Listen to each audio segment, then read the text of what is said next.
আমেরিকার লস অ্যাঞ্জেলেসের দাবানল দাবানল কিন্তু ক্রমান্বয়ে বৃদ্ধি পাচ্ছে। এটা কমার কোনো সম্ভাবনা এই মুহূর্তে নাই। বাতাস কিছুটা কমেছিল, কমার কারণে দাবানল কিছুটা কমের দিকে চলে আসছিল, এখন আবার বাতাস বৃদ্ধি পাচ্ছে। সান্তা আনা নামক এক ধরনের ঝড়ো বাতাস দাবানলের দিক পরিবর্তন করে এদিক থেকে ওদিক, ওদিক থেকে ওদিক, বিভিন্ন দিক দিয়ে ছড়ায়া ছিটিয়ে দিচ্ছে।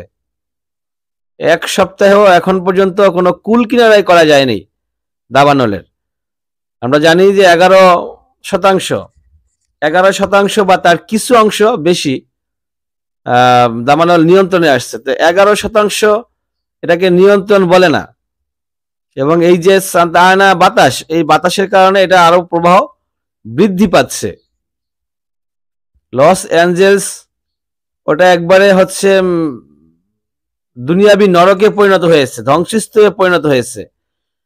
গাজাও জ্বলতেছে, সেটা মানুষ জ্বালাচ্ছে, আর এটা প্রকৃতি জ্বালাচ্ছে, দুই দিক দিয়েই জ্বলতেছে। 24 জন, আমরা জানি ইতিমধ্যে 24 জনের মৃত্যু হয়েছে, 16 জন নিখোঁজ। মৃতের সংখ্যা আরো বৃদ্ধি পেতে পারে।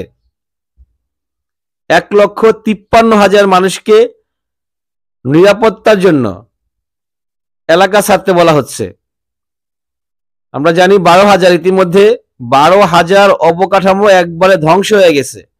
আরো 53,000 অবকাঠামো, 57,000, আরো 57,000 অবকাঠামো ঝুঁকির মধ্যে আছে।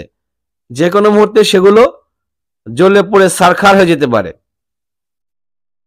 এক সপ্তাহ আগেও ছিল এটা একটা স্বর্গীয় নগরী, তাদের মতে এটা ছিল স্বর্গীয় নগরী এক সপ্তাহ আগে, এখন সেটা নরকে পরিণত হয়েছে। এটার জন্য ডোনাল্ড ট্রাম্প দায়ী করতেছেন জো বাইডেনকে। কিন্তু বিশেষজ্ঞরা এখন পর্যন্ত এই আগুনের সূত্রপাত আবিষ্কার করতে পারেন নাই। কেন আগুন লাগলো? আগুন তো লাগেই, দাবানল ওদের দেশে প্রায় সময় হয়, কিন্তু এই দাবানলটা কি শর্ট সার্কিট থেকে হয়েছে, না গ্যাসীয় কোনো আগুন থেকে, না লাইটারের কোনো আগুন থেকে, না হচ্ছে আপনার বর্ষণের কারণে, কি কারণে আগুন লেগেছে এখন পর্যন্ত সেটা উদ্ঘাটন হয় নাই। নাকি কেউ চক্রান্ত করে কারো চক্রান্তের মাধ্যমে আগুনটা লাগাই দেওয়া হয়েছে, সেই বিষয়ে এখন পর্যন্ত কোনো তথ্য আমরা পাই নাই। তবে ক্ষতি দিন দিন বেড়েই যাচ্ছে। জেমস উডস, তাকে নিয়ে মানুষ অনেক সমালোচনা করতেছে এখন, কারণ এই জেমস উডস একসময় গাজার বিরুদ্ধে কথা বলেছিলেন, আপনার ফিলিস্তিনের বিরুদ্ধে কথা বলেছিলেন, ফিলিস্তিনদের উদ্দেশ্যে বলেছিলেন কোনো ছাড় নয়, কোনো মুক্তি নয়, কোনো যুদ্ধবিরতি নয়, সবাইকে মেরে ফেলা হোক। সেই ফিলিস্তিন বিরোধী জেমস উডস তার শত কোটি টাকার বাড়ি হারিয়েছেন এই দাবানলে। এখন তিনি রাস্তায় একজন ভিখারি ফকির, সাধারণ মানুষের কাতারে এসে দাঁড়াইছেন, কান্নাকাটি করতেছেন।